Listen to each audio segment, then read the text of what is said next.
This historic self-guided tour takes you on a discovery adventure. Enjoy your walk through the Beech Forest Township on Gadubanud country and let your imagination run wild as to what life was like in this area for First Nation people and those who settled on this land from 1884. The Otway Districts Historical Society respectfully acknowledges the Gadubanud people as the traditional owners and custodians of the land that we walk on today. We recommend you commence your walk or drive at the car park of the Beech Forest Community Hall. The main part of the hall has been a gathering place for this community for over 100 years and well worth a visit. We suggest that you press pause as you make your way through this recording to allow time to reach the next site. Thank you for respecting the residents of the private homes you come across throughout your walk. As you wander across to the first site, let us give you a brief overview of Beech Forest's history. Once a booming community with rapid development following the arrival of the railway in 1902, the town consisted of a number of shops, services and facilities. Beech Forest soon became the largest township in the area and the local government administrative and services centre by 1919. The main industries and employment providers were potato, beef and dairy farming, logging and sawmilling, and the railways. Several bushfires ravaged the area, causing devastation from the years 1898 to 1939. And many of the timber buildings were destroyed. Improved road networks and sawmills moving out of the bush led to the closure of the railway in 1962. Following this, the town's population decreased substantially. Today, a small yet vibrant community exists of those who have ancestral connections through to people new to the area, enjoying a great lifestyle that this beautiful rainforest region provides. But of course, that is not where it all began for this region, with First Nations people having been in this southwest region for many thousands of years prior to the settlement of this town. To understand this history, Richard Colopy, traditional owner and custodian, tells a story of Gadubanud country through his work, Gadubanud, Yakin Coastal Forest Dreaming.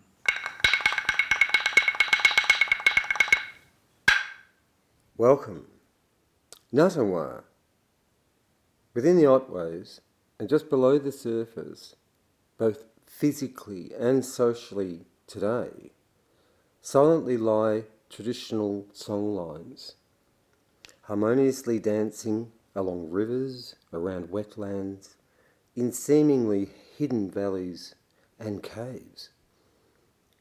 The cultural heritage evidence is so rich that it has been mentioned in past archaeological surveys that the coastal areas, particularly in the Otways, displays evidence of intense living landscapes, sustaining multiple clan groups, and even larger trade enterprise due to the bountiful food cycles and in such intense medicinal value. From the saltwater to the freshwater middens, semi-permanent structures, initiation sites, local trading and tool sites, they all sit within the walking routes, and the caves that have always been treated with reverence and adorned periodically with offerings and ceremony. Though one cannot see this, rest assured that Aboriginal culture is alive and caretaking is going on. The Otway ecology is born from the womb of Gondwana. The flora and fauna are the creation of her magic, and rising from ancient dinosaur times, these creatures still live on. So precious are these gems that in some cases They exist nowhere else in the world. Animal tracks, human tracks, train tracks, and roads. We are the descendants of the crow's line, and in the rainforest we would be. After 200 years of constant displacement from the mountains to the sea, now happy standing under the beech tree, together we can welcome thee. It is the ancient land calling us back. Our histories together now are free from Colac sands and Murnong lands. In the early days, we struggled too. Illuminate, the name of one born on the gentle slopes in the setting sun.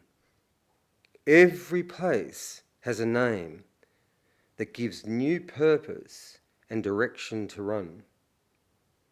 For our people's story you can always see in naming place, in song.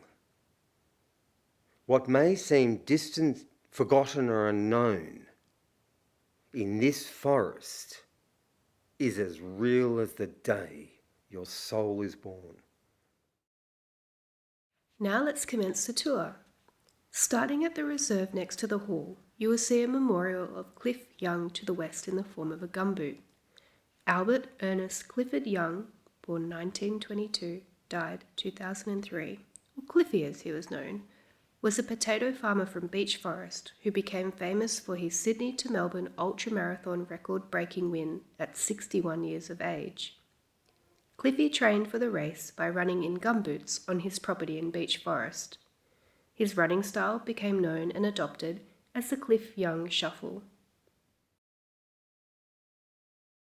Now walk back to the Beech Forest Community Hall, which was built in 1922 with the annexed additions in 1963.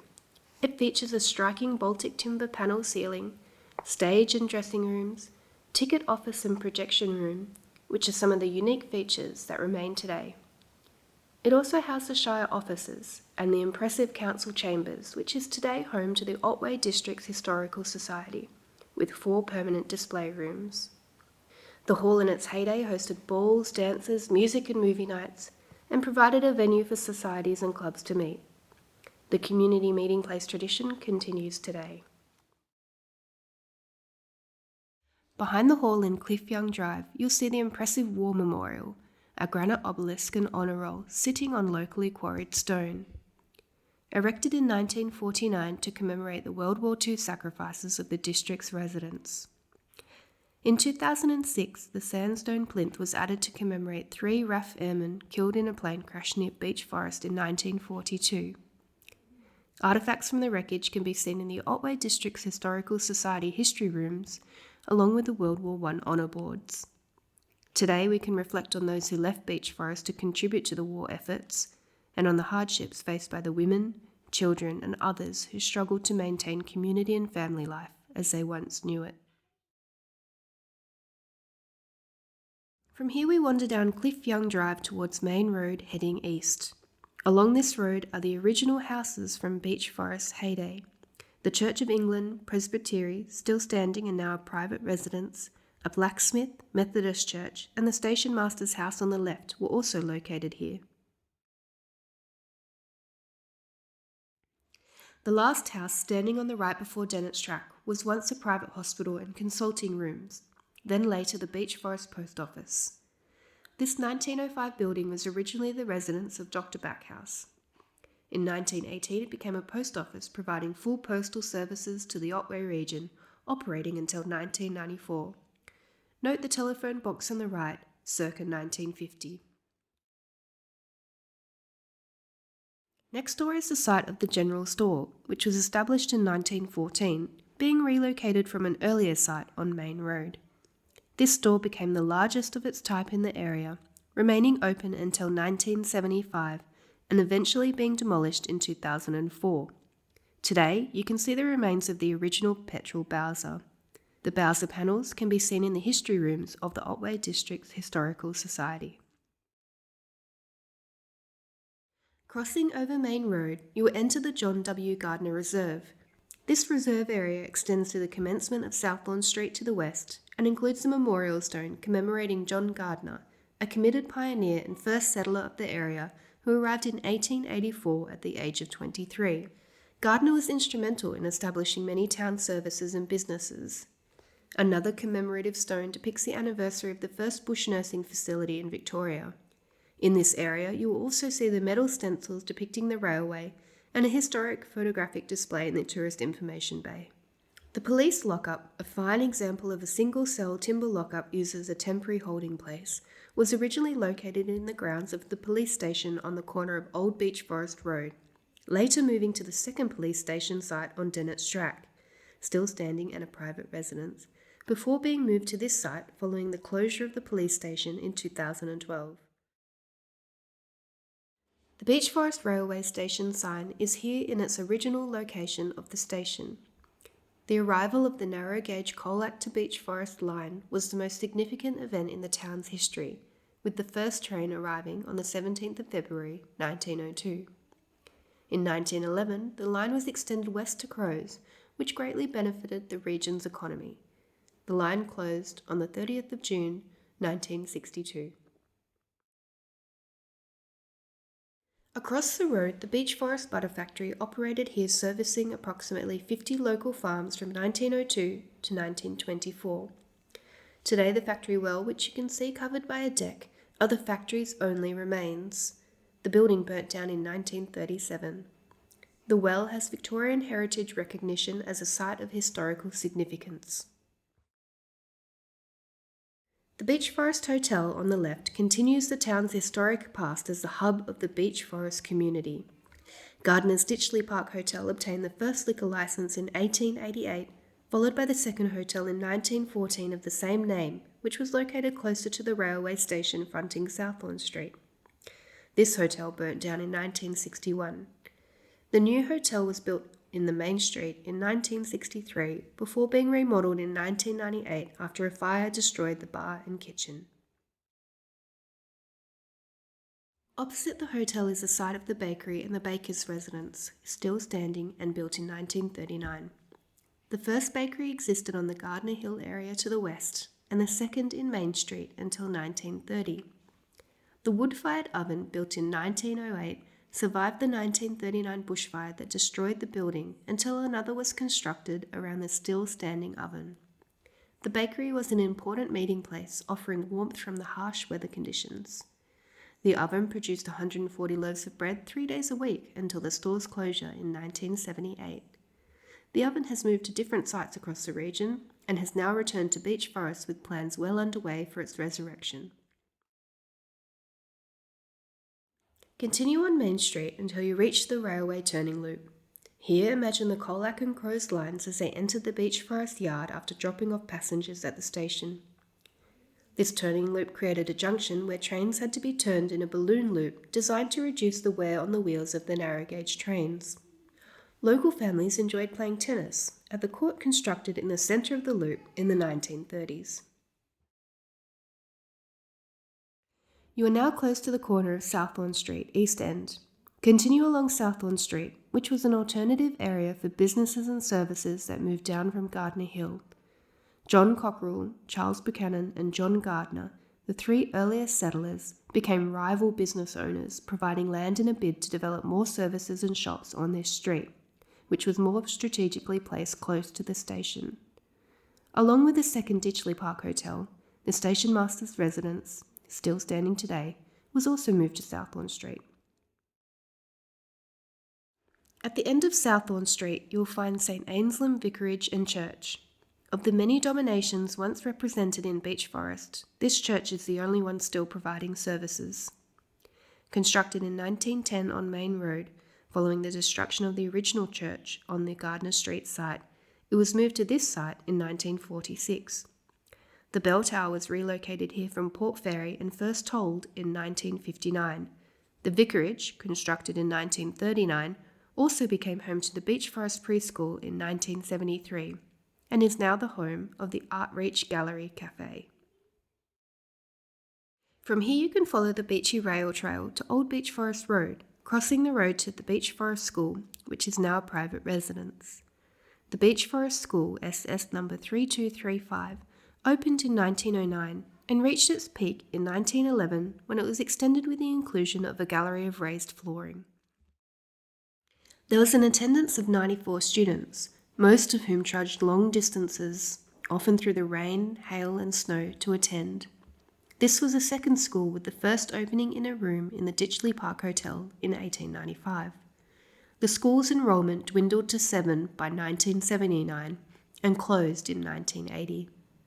Local legend has it that in 1949 a time capsule was placed in the schoolyard, which is yet to be discovered. Head back up the hill to Buchanan Street and you'll see a tramway track on the left. This track was once the route of the horse-drawn tramway connecting Ditchley Park Station to Gardner's Hotel, servicing shops and businesses in this area. On the left stands a solid red brick Catholic Church of Immaculate Conception built in 1920, now a private residence. This church replaced the Gothic-style St. Mary's, which was destroyed by the 1919 bushfires. At the end of Tramway's track, head down the hill to the corner of Old Beech Forest Road where the original police station stands. The building, now a private residence, was constructed in 1903, and the first police house opened here in 1907, along with a single-cell lockup in the backyard, which is now located in the John W. Gardner Reserve. Cross over Gardner Street and follow the path to the Beachy Crows railway line. This is now a walking and cycling track which extends to Ferguson, commemorating this 1911 pioneering route which ended at the southernmost railway terminus on the Australian mainland.